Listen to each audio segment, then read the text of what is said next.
What it do, homies? We out here with some more Warhammer. This time we are checking out what would happen if each faction won, right? Probably playing some civilization with the factions or whatnot. What are the conditions they must meet to consider they won? Let's go ahead, shut up, turn it up.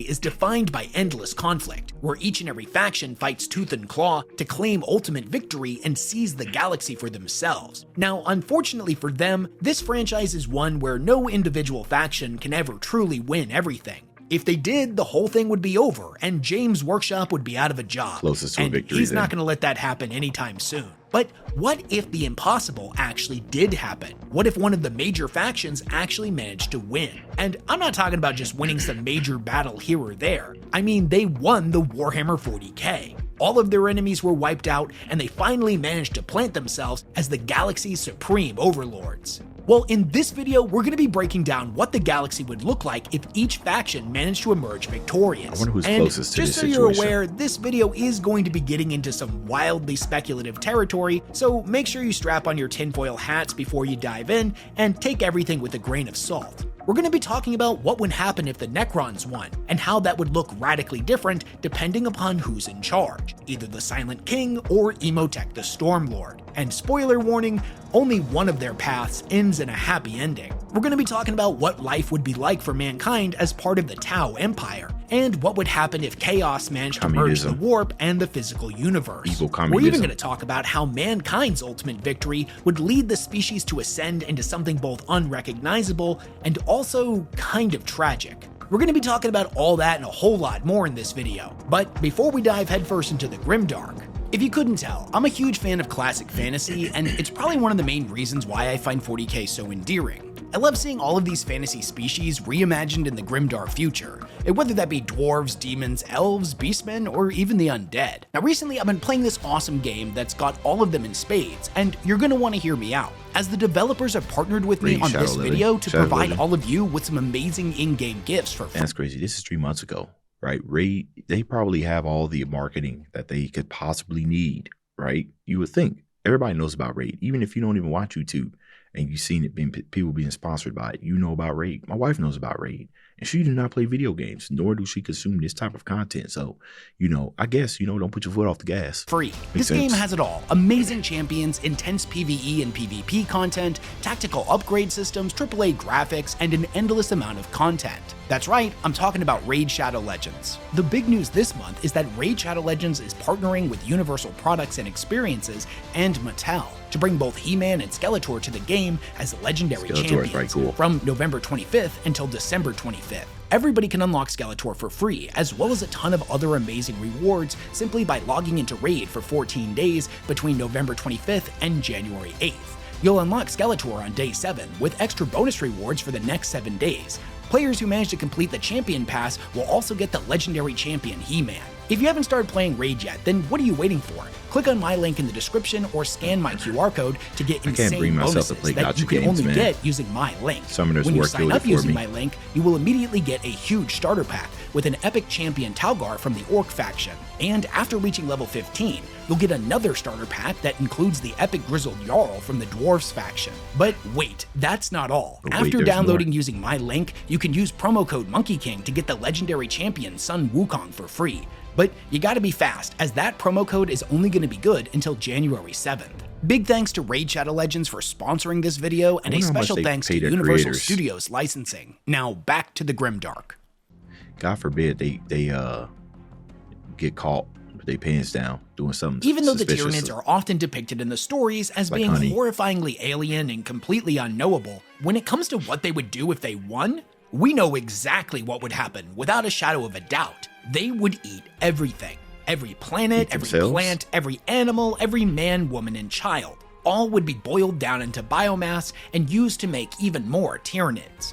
And we even know what would happen after this because of how the Tyranids showed up in our galaxy in the first place, something that was covered in the epilogue of the novel Pharaohs. Once the galaxy is left as a cold graveyard of dead worlds, and there's nothing left for them to consume, the Tyranid winter will begin. The hive mind will issue a command across all of its hive fleets to retreat back into the outer dark and enter a period of hibernation. All of the Hive fleets are going to head in different directions, and once they exit from the galactic rim, they'll shut down everything but the most vital of life-preserving functions in order to make their gathered biomass last for as long as possible. Then, while they sleep, their long-range augury systems will begin to scan distant galaxies for the telltale markers of prey. It'll likely be tens or maybe even hundreds of thousands of years before a new target is located. But eventually, the Tyranid sensory organs will pick up small bursts of light, indicative of intelligent life in a distant galaxy. Once this is discovered, they will slowly begin to exit out of their dormant state and head in that direction. Once they arrive, they will unleash the same alien terror that they brought to the Milky Way, and the whole process will repeat again. Now, as horrible as a Tyranid victory would be for the Milky Way, there is at least some good news. In the novel Belisarius' Call, The Great Work, it was revealed to us that although the Tyranids leave practically nothing behind, and even scrub a planet of water, minerals, and natural resources, they are for the most part surface feeders and don't dig too deeply into the planet's crust before moving on. Meaning that on many of these planets, microbial life will still exist. So yeah, and they probably do that for a reason, right? To ensure the future of your species. While they do consume everything, probably only threats, for the most part, are possible threats. Meaning you can't hide underground, but they need that, right? They can't sleep forever. So they do have some form of intelligence, right? Hive mind intelligence that you have to leave something behind. That makes sense. So give or take a couple of billion years, and the galaxy will be good as new, with all kinds of new species and intelligent life forms to inhabit it. That is, of course, until somebody blows something else up like the Pharos again, and they start drifting back in our direction. But that's pretty simple. Necron, with the Now, Tyranids. if it's the Necrons that end up coming out on top and achieve total victory, then one of two things is going to occur, and it's based on who ends up being in charge of them. Either Zarek, the Silent King, or Imhotep, the Stormlord, the two most likely candidates in such a scenario. In either case, after the Necrons win, their dynasties are going to begin to spread out and start seizing up more territory for themselves. After the last of their enemy strongholds have been destroyed, and there's nothing left to challenge their rule, a period of infighting amongst the dynasties is likely to occur. Necrons are a proud and arrogant race, many of their pharaohs believing themselves superior to their peers. Without a supreme ruler to bind them, endless civil war is surely to follow. And that's where those two previously mentioned individuals come in. Many people believe that the Silent King is the supreme ruler of the Necrons, and although that was true during the days of the War in Heaven 60 million years ago, a lot has changed since he went into self-imposed exile and only recently returned to the Milky Way. In the time that he's been gone, others have risen in his place, and Imhotep, pharaoh of the Sautek dynasty, views the Silent King as a relic from a bygone era that has no right to continue existing. For his part, the Sautek dynasty is easily the largest and most powerful, largely due to the fact that they use their strength to conquer not only their enemies, but also other Necron dynasties. The pharaohs of these dynasties are given a choice: bend a knee and assimilate into the Sautek, or refuse and be executed, only for your dynasty to then be absorbed anyways. Now don't get me wrong, the Silent King is incredibly powerful and wields a considerable amount of influence amongst the Necrons, but he isn't exactly popular with everybody.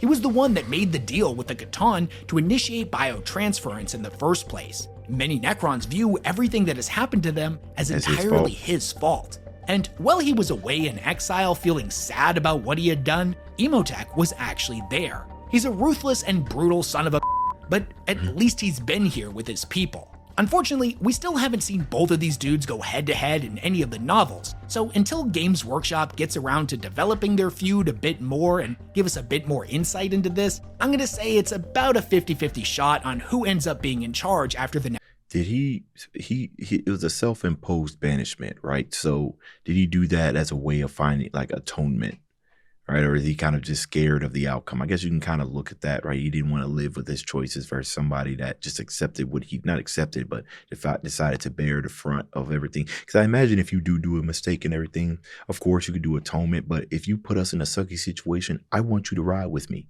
You know what I mean? Both of us about to sit here. It's your fault. You know what I'm saying? Don't be disappearing while I'm out here suffering. I'd probably side with Amen. Imhotep. Amen. I'm just call him Amen. Necrons win.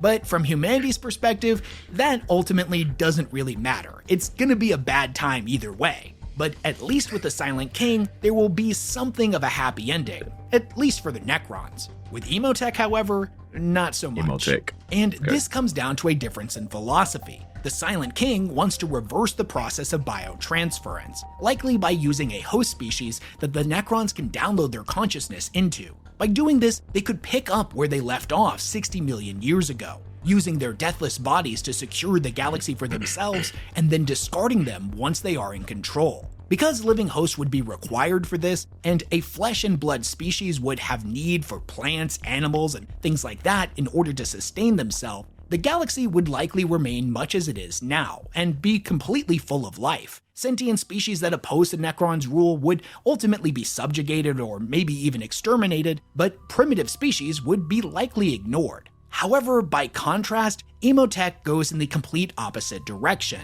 He views their mechanical immortal bodies as an improvement over organics in every conceivable way. He does not view biotransference as a curse. Far from it. He believes it is what led them to their ascendancy. Because of this, he would have no wish to reverse the process. Under his rule, the galaxy would become a kingdom of the dead. All life down. Imhotep, I like his philosophy, right? Because it resembles much of life. When where you at today is because of the choices that you made, especially when you become adult. You know what I mean? I always say you're born looking like your parents, but you die looking like your decisions, right? So, you get to a point to where you're an adult, and, at that point, you're accountable for, the position that you are in life. And that's probably what it did, make beef stew, right? With lemons. This is where we're at right now, right? It sucks, right? But hey, let's make the best of it. I like that philosophy. Down to the microbial level would be eradicated without mercy. The Milky Way would be cold and dark, every world dominated by towering ziggurats and mechanical horrors beyond comprehension. But what comes after all this? Well, I have a particularly dark theory that I would like to put forward, and it concerns the Flare virus. Now, in early Warhammer lore, the thing that turned the Necrons into Flayed Ones was viewed as a semi-spiritual data virus that came from one of the Catan known as the Flare. It would infect the Necrons and cause them to go insane. They would start hungering for flesh and would even drape the skin of their victims around their metallic frames in hopes of emulating what they once were. The only problem was that when it came to eating all of that flesh, they didn't actually have mouths to eat it with. They were akin to hungry ghosts, an entity lost to madness that just fell deeper and deeper into a well of insanity with every passing century of their immortal life. In more recent lore, i.e. the Twice Dead King series, it was suggested that the Flare virus is not a virus at all. It is the true inherent fate of all Necrons, that they will all eventually turn into one of these things. Whether it's something that just inevitably happens to each and every Necron, or it spreads like a plague after the Necron total victory, ultimately, it doesn't really matter. Since at this point all organics would have been destroyed, the Silent King's dream of reversing biotransference is now utterly and completely dead.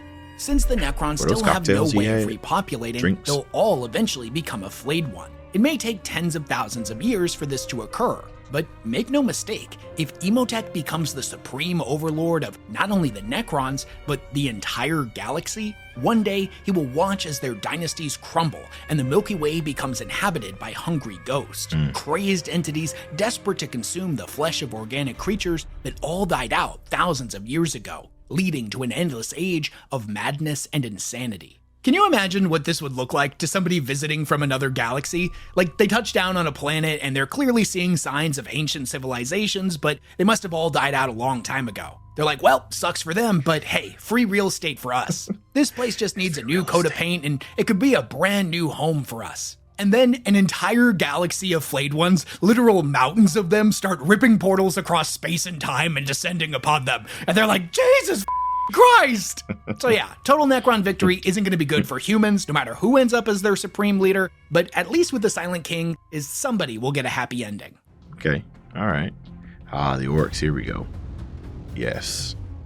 Now, it's certainly not going to be fun for anybody else, but if the orcs manage to achieve total victory, they're going to have a great time. The galaxy is going to become one big chaotic and violent playground, dominated by warring orc clans. Now at first, they're just going to have fun hunting down the last remnants of power from every other major faction, either exterminating them outright or taking them as slaves. However, after they've run out of enemies to fight, the orcs are going to do what they always do when boredom takes hold. They're going to turn on each other and start warring amongst themselves. Yeah. The galaxy's natural ecosystem after this will completely collapse, and will be replaced by orc biomes. As the clans wage war across the galaxy, each and every planet will become absolutely saturated in orc spores. They will spread like a plague until every surface is teeming with orcoid life, be they the birthing pods of new boys, squigs, Gretchen, or feral orcs. All technology in the galaxy will be scavenged and orcified, and the mech boys creating ever more bizarre and unstable contraptions, some going as far as turning entire star systems into massive malfunctioning engines of war. Now, I know this part is going to come completely out of left field, and I recognize that, but just hear me out. As demonstrated in the War of the Beast, the more orcs gather together, the smarter they collectively become. With the orc population now completely out of control, I think we may enter a period where the orcs start to revert back to their previous form. That is to say, they'll revert back to the Krorks, the 30-foot tall, super intelligent life forms from back during the days of the War in Heaven. That's right. After this point, they may even reach a point somehow beyond that, as the galaxy becomes completely dominated by Krorks. If such a thing takes place, I think it's reasonable to believe that these super Krorks would be able to develop technology that allows them to travel to distant galaxies, thus entering a dark new era for the universe, a never-ending war that spreads out to all of reality. It's my belief, however, that due to the inherent need for conflict within the orc species, it's unlikely that they would all join forces and head to a new galaxy together. Can you play as likely orcs? They would each go off in different directions, much like what would happen with the Tyranids. Hundreds of thousands of galaxies would suddenly have orcs entering into them. And by the time they got there, they would have spent a considerable amount of time away from the combined Wa, thus leading to the superintelligence from before slowly reverting back to the orcs we know today. In conclusion, if the orcs win, they'll end up doing the same thing they've always done, but in a new place and a new time. Honestly, it would be hilarious if this is actually something that already happened, and Warhammer Fantasy and Age of Sigmar are actually sequels to Warhammer 40K. I don't know that story. What you just said. Okay. One of the first things that you learn when you start reading about Warhammer is that there are no good guys in this setting. The second thing that you learn is that that's not really true. The Tau are... That's crazy, right? Because my first video going down into this lore was Blinkies. Explaining it, which I do know that he has a second one that he's doing. And that's one of the first things he said. Well, not one of the first things, but pretty early on in the video that there are no good guys, and then went in to explain the Tau, which sound like they're good guys, but they're not. Arguably pretty nice and cool dudes. The third thing that you learn is that that's also not true. The Ethereals are up to some shady shit, and the greater good gives peace in exchange for freedom. All that being said, the Tau rising to power and wiping everybody else out is probably the best case scenario for the Milky Way galaxy, at least if we're talking in terms of total faction victory. They're a faction that, shockingly, actually values peaceful relationships and diplomacy with other Xenos species, an extreme rarity in the grimdark future where everybody hates each other. Their philosophy of the greater good preaches a lot of things, but primarily, it's that every action one takes should do the most good for the most people. Concepts like the self, individualism, personal greed, etc., are all massive taboos under this philosophy. If the Tau were able to take over the galaxy, they would spread this message to every intelligent species. They would end up uniting the Milky Way under their banners, and instead of war, would prioritize harmony, efficiency, and technological advancement. Unfortunately, some species are inherently too dangerous to be allowed to exist, so the orcs and the Tyranids would be eradicated without mercy. Necrons, the Eldar, and humanity would be folded into the Tau Empire, but all of their powerful technology would be confiscated or dismantled. The same scenario is likely for many of the newly inducted species, but we'll focus on the human perspective just to keep things simple. The Necron being absorbed into the Tau, now that's interesting, right? I feel like there might be some... Even if they took over, I don't know. I feel like there might be some corruption with that one, right? Imperium would be completely dismantled. Its bureaucracy and religious institutions would be incompatible with the ideals of the Tau Empire. Now that being said, for the humans that would join them, portions of their culture and religious practices would be allowed to continue to exist, as the Tau do believe in respecting the ancestral traditions of their allies. That being said, elements that their new overlords deem problematic, such as the former Imperial Creed's whole "suffer not the alien to live" thing, would be meticulously censored. Many Imperial citizens would see becoming part of the Tau Empire as a good thing and would happily comply, whereas others would attempt to rebel. Troublesome individuals like this would be sent to re-education camps and be fed a never-ending barrage of greater good propaganda until they could be brought back into compliance. Sound like fun. Regardless of what is or isn't allowed, over the millennia, human culture would begin to erode and be forgotten. It may take an incredibly long time for this to happen, but eventually humanity would fully assimilate, and the Imperium would become nothing but a distant memory. Now, all of the new species being folded in would be forced into the Tau's rigid social structure. This would entail the suppression of individuality and the stifling of personal freedom. Autonomy and tradition would be sacrificed in the name of homogenization. As I mentioned before, this is an element that would lead to dissatisfaction and potential rebellions, which in turn will cause the Tau Empire to bring down the hammer, making an example out of all those who refuse to accept the greater good. In many ways, humanity would end up trading the leash of one master for another, bound into servitude no longer by the Imperial war machine, but the greater good's promise of peace and progress via assimilation. I'm mostly focusing on the negatives here, but all things considered, I think the vast majority of Warhammer fans would agree that if they were to suddenly be isekai'd into the 40K universe, they would pray they ended up on a Tau world rather than in the hive cities of the Imperium.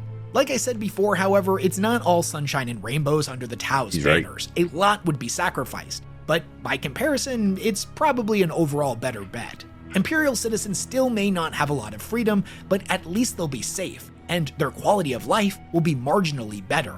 That is, of course, until the Ethereals recognize that humanity is actually the most dangerous species of all, and keeping them alive is continuing to influence the warp and empower chaos. At that point, all of humanity will likely be killed. But hey, it was fun while it lasted, for the greater good and all that. Ruinous powers. For mankind, any faction achieving total victory would be catastrophic. In many respects, that includes the Imperium itself, but we'll get into that a bit later in the video. However, one faction stands apart from the rest as a truly worst-case scenario, and that would be if the forces of chaos emerge triumphant in the grimdark future. Such an event would have profound consequences for the Milky Way and all of reality. Chaos is traditionally represented by the four chaos gods: Khorne, the god of bloodshed and murder; Tzeentch, god of sorcery, lies, and treachery; Nurgle, the god of life, Slaanesh, death, plagues, and disease; and Slaanesh, the dark prince of excess. If left with none to stand against them, the galaxy would be overwhelmed by rage, bloodlust, ambition, decay, despair, and indulgence. Order would completely collapse. The kingdoms of man and the Xenos empires would crumble and descend into anarchy. The entire galaxy would come to look exactly like the Eye of Terror, as the fabric of reality was torn apart and the warp and real space melded together into an eternal hellish existence.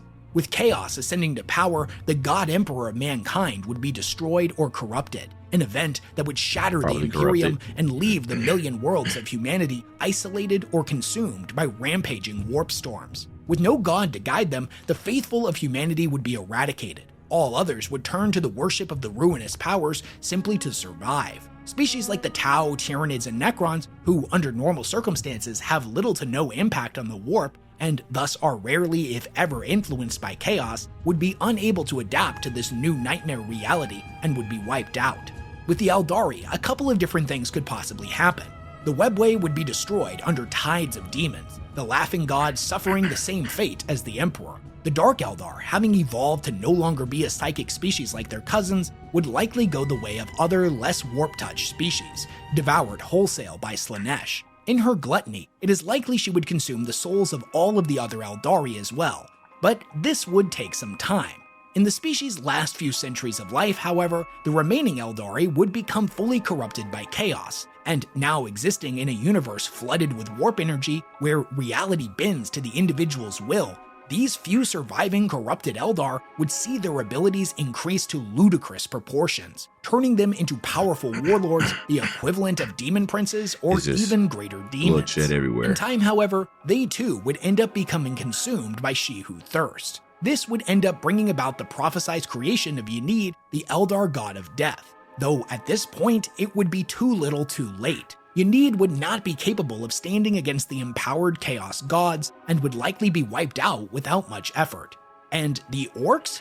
I'm just gonna be honest with you, I'm pretty confident they wouldn't be too bothered by all the changes. Sure, they would certainly notice that something was different, considering the whole galaxy was on fire. That's how they operate anyways. When life gives you lemons and all that.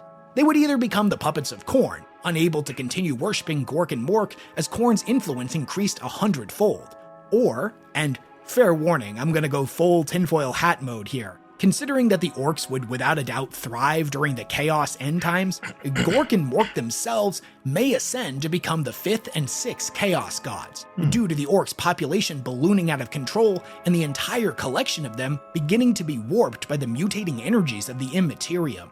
It's grossly oversimplifying things, but Chaos by its very nature cannot exist without conflict. Thus, as a faction, it denies conventional definitions of ultimate victory. In turn, what we consider a Chaos victory is nothing more than an evolution of the great game. A second edition, an expansion, hell even a sequel if you want to throw some game terms into the mix. In this new reality, Khorne's bloodlust, Tzeentch's scheming, Nurgle's decay, Slaaneish's indulgence, and whatever the hell Chaos Gork and Mork decide to get up to, would leave no room for resistance or recovery. The now 6 great powers would continue to wage never-ending war amongst themselves, but now on a grander scale than anything seen before. Reality would unravel into a horrific era of perpetual torment, madness, and suffering, with no hope of redemption. Some of y'all looking at that type of world saying, heck yeah, throw me straight in there, man. What's the difference? What I'm in right now? That's terrible. Yeah, the orcs probably the ones that benefit the most from something like that, I think, right? Maybe. Because they pretty much do whatever.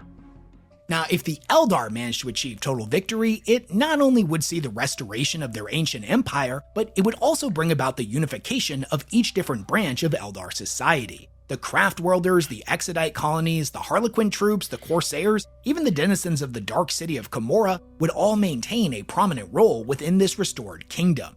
As the Eldar are a dying race and don't really have the numbers to achieve total victory the old-fashioned way, their victory would likely come about through the creation of Ynid, via gathering the 5 Crone Swords, thus overriding the clause that says the only way the nascent god could be birthed is through the death of the entire species.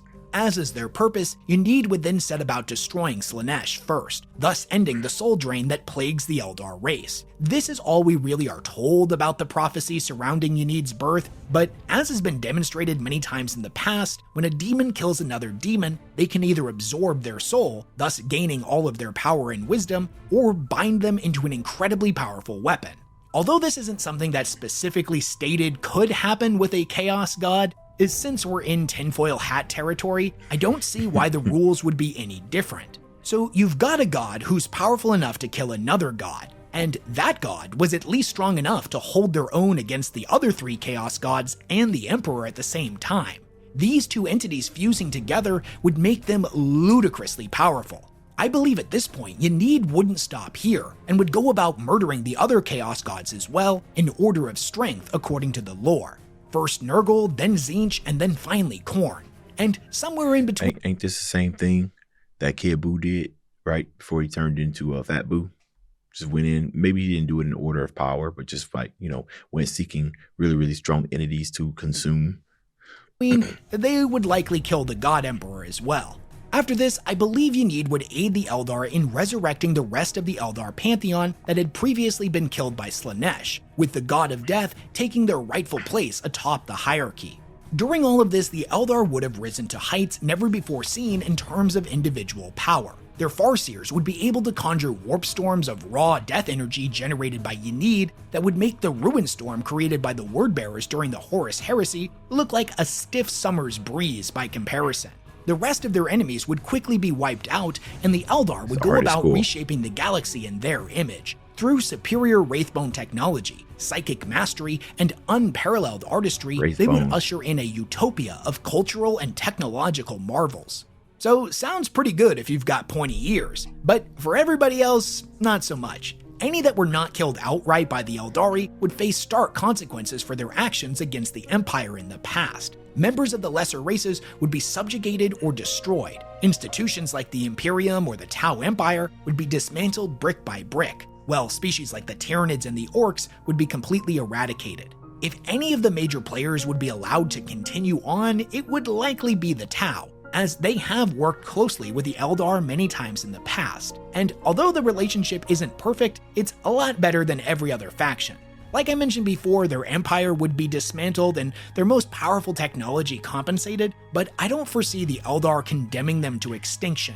The Necrons, however, would go down swinging to the last. There is no conceivable way they would stand by and do nothing while their most ancient of enemies ascended to power once more. One by one, their tomb worlds would detonate, and their legions would be reduced to ash until the final Pharaon was forced to bear witness to his once great dynasty, reduced to a kingdom of dust. But after this is all said and done, what will end up happening to the galaxy? Well, during the height of their power before, the Eldar had a practice where they would capture worlds noted for having pristine natural beauty. They would then not allow any other species to colonize on them and would basically maintain them as planet-sized nature preserves. These worlds were called the Maiden Worlds, and the goal was that they would eventually become inhabited by Eldar. I think we would see the Maiden Worlds go from numbering in their thousands to their billions, many of them finally seeing their first Eldar colonies established on their soil, while the rest ripened, waiting to be harvested. The Eldar are a long-lived species that seldom gives birth, so even after this point, their numbers would be considerably low, even millions of years after reclaiming the galaxy. Why don't they so give birth? All of these Maiden Worlds would spend a considerable amount of time going uninhabited, and in an ironic twist, after an Eldar total victory, the galaxy would return to its natural, beautiful state. There just would be a lot fewer people left to appreciate it. Well, that sounds boring. All right, Imperium, here we go. Now, when it comes to the Imperium's total victory, it could potentially go in a lot of different ways. Some people believe that the God Emperor will return and lead humanity into the promised Golden Age. Others believe that he will fully ascend to godhood and become a being of the Imperium, where he will there watch over and protect us from chaos. Probably not. Some believe that the warp will be entirely destroyed along with the ruinous powers. Mankind instead now relying on the recently conquered webway for interstellar travel. I understand the mindset behind each of these ideas, and in small portions I think they're all correct, but I do take a few issues with them. First, even if the Imperium does away with warp travel and starts using the webway exclusively, the Immaterium can never truly be destroyed. It and our universe are not two separate places. They are two sides of the same coin. One cannot exist without the other. And so long as humanity exists, so too will negative emotions, which have a direct impact on the Sea of Souls. Meaning that even if mankind and the Emperor manage to kill all of the forces of chaos and destroy each and every one of the chaos gods, it's very likely such threats will re-emerge sometime later in the future. And it might happen sooner than later, because without humanity's legion of enemies to fight against, the human population is going to very quickly start to balloon out of control, somehow even worse than it already is. Now ultimately, we don't know what the Emperor's true intentions are, so for this analogy, I'm mostly going to take him off the table and assume that in his wisdom, he would choose to remain as a spiritual being rather than return to the physical universe. He can be a lot more help to mankind in the Immaterium anyways. So it would seem then that the warp will mostly be under control and humanity will have no more wars to fight. But not so fast. That's only against aliens, mutants, and heretics. In reality, the vast majority of the Imperium's problems come from within the Imperium itself, and it's not even really close. Shifting alliances, ballooning populations, a continuous lack of resources, technological stagnation, and interfaction conflict will still be pretty commonplace. The Imperium is not a unified whole. It is a techno-feudal theocracy comprised of thousands, if not millions, of different factions. You know, it's crazy. If I was to choose to be in one of these, be one of them, I was thinking about the Tau, but man, it just seems so complicated. I feel like I might as well just be a Tyranid, bro. Eat, nothing to eat, go to sleep. Wake back up, eat. Hey, man, he's over there on the ground. There's some stuff on the ground. It's fine, leave it. We'll see it in about 1 billion years. Let's go to sleep. Come back, eat. Nice and simple. Very nice and simple.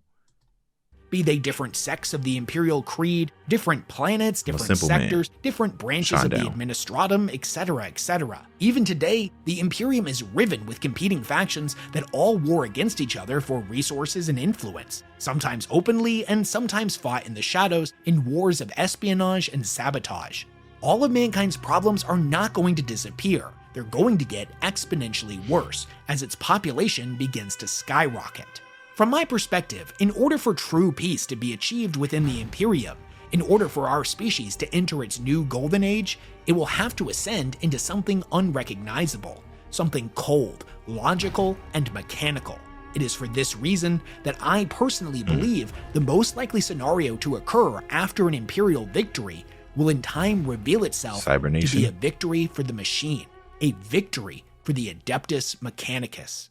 So what would this actually look like then? Well, after the last of mankind's foes are slain and the Imperium has declared total and complete victory, they will begin their largest expansion effort yet, spreading out to every corner of the galaxy, wherein they establish new colonies on every world capable of supporting life, including those previously held by their foes. The dogmatic creeds that bind the Imperium for making considerable leaps forward in technology will still be in place. So, just like today, the only true form of advancement comes in the form of constructs created by recovered STCs from the dark age of technology, the vast majority of which being controlled, maintained, and studied by the Adeptus Mechanicus. With no more existential threats to face, the Martian priesthood will be able to dedicate more resources to their explorator fleet. Yeah, and I was about to say, with humanity winning, right, with the Imperium winning, the Adeptus Mechanicus are obviously on the Imperium side, but they have their own beliefs, right? Because they believe in the machine spirit, which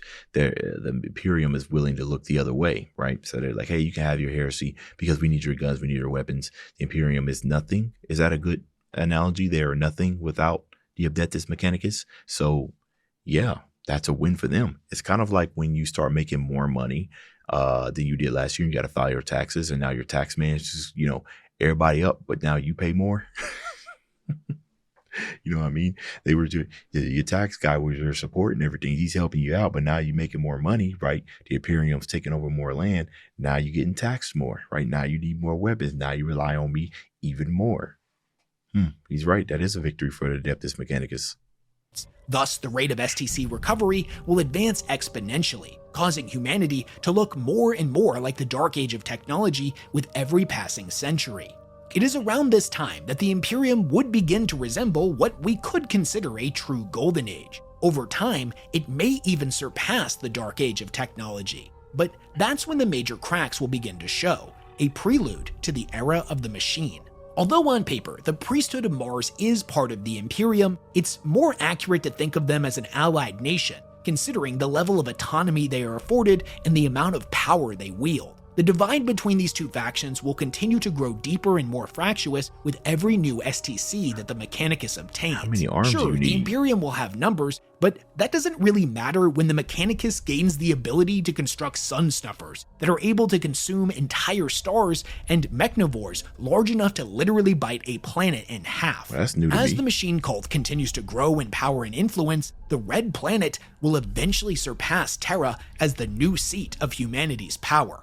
Although Terra is a holy world, it is also a bloated carcass. Its population in the 41st millennium is said to be in the quadrillions, and it's estimated that some 80% of all of the resources generated across the Imperium's million worlds are brought back here to maintain this glorified monument to the weakness of flesh. Jeez. This is something that will only get worse as the Imperium expands. Now, eventually, the Mechanicus will view Terra as a liability, no longer worth maintaining. They will see it as a cancerous growth that needs to be excised for the good of mankind. The Matrix. To say such a decision would spark insane backlash and immediate retaliation is a big understatement. So I believe this is a plan that may take millennia to come to pass. When the attack comes, the Mechanicus will have agents in place across the cosmos to quell any resulting rebellions. It'll be swift and decisive, the opening salvo in the machine cult's war on flesh. Considering that they own all of the STCs, all of the Forge worlds, all of the technology, and all of the means of production, shut down your weapon, it is likely that there will be very few that could actually stand against them. At this point, many would likely support such actions. In the thousands of years they took to make their move, the machine cult would have been spreading propaganda and inducting larger and larger segments of the population into their teachings. Not only would Mars have become the most powerful planet in the galaxy, but it is also likely that at this point, the machine cult has surpassed the Imperial Creed as the dominant religion of mankind. After the Mechanicus has formally risen to power and has taken control of the Imperium in its entirety, its dogmatic teachings will continue to spread until all have been assimilated into the cult. All of our species will become further mechanically augmented, and after the last of the STCs is recovered, the Mechanicus will unlock the secrets of and make contact with the true machine god. It is at this point that humanity will begin to reach its apotheosis, where it will transcend flesh entirely and become fully mechanical. A galaxy-spanning supercomputer where every world and every individual person is another node in its vast interconnected network. The galaxy will grow cold and still, every planet dominated by towering servers and massive databanks. From the outside perspective, it will look as if the Milky Way is dead, but this couldn't be further from the truth. The galaxy is now a machine. If there is anything left of the human species, they will now exist as data ghosts, echoing throughout the galaxy's servers. This is the ultimate fate of mankind, what will happen if they achieve victory. Or who knows, maybe the Emperor really will come back and he'll make everything better again and humanity will get its well-deserved happy ending. But what do you guys think of all this? Do you agree with any of my theories, or do you think I've totally missed the mark with this video? If your own personal theories differ from mine, what do you think would happen if each one of the factions was somehow able to achieve total victory? Again, don't take any of the theories I put forward in this video too seriously. None of them are canon. This was more of a thought experiment type video that I thought would be fun. It all stemmed from a late night hangout session with some buddies where, admittedly, a frankly irresponsible amount of alcohol was consumed. But I did try to back up some of my more... That's what you're talking about, man. That's when the best ideas come, okay? I've had, especially in college, man, I've had some killer ideas that I thought of and was able to speak on it very fluently, even if I didn't know entirely what I talk about. I was able to form it into some type of comprehensive sense, but then the next morning, couldn't remember any of it. So... you know, hey, I mean, at least you were able to remember it and you put together this amazing video, right? 3 months ago, 1 million views. So I'd say, you know, shout out to your drunken self, Wes Hammer. Wild tinfoil hat takes with the lore as it is currently written. In reality, we have no idea what would happen. Warhammer is a franchise where no faction can ever win. That's kind of the whole point. But anyways, leave all of your thoughts, questions, comments, concerns, and ideas for future videos down in the comment section below. And if you haven't subscribed to the channel already, it would mean a lot to me if you did. We're on the road to 1 million subscribers, so do your part in the long war and go ahead and touch that subscribe button. So close. It's free and you'll feel a whole lot better after you do. Also, don't forget to check out Raid Shadow Legends. You know what? What was I just thinking? Yeah, I think if I'm going to choose, oh yeah, that's what I'm going to think. The balancing of these factions also is what's amazing, right? You see like they too overpowered, but there's always some type of crippling disability or crippling factor that would prevent that from happening. But yeah, if I was to choose one of these to win, I'd probably do the Tyranids. They have the most simplest plan ever. I mean, look how short their video, look how short their video was, right? It's just, hey, they're going to eat everything. They're going to go to sleep. Guess what? Guess what happens next? All right, y'all. See you in this video. Dave's out.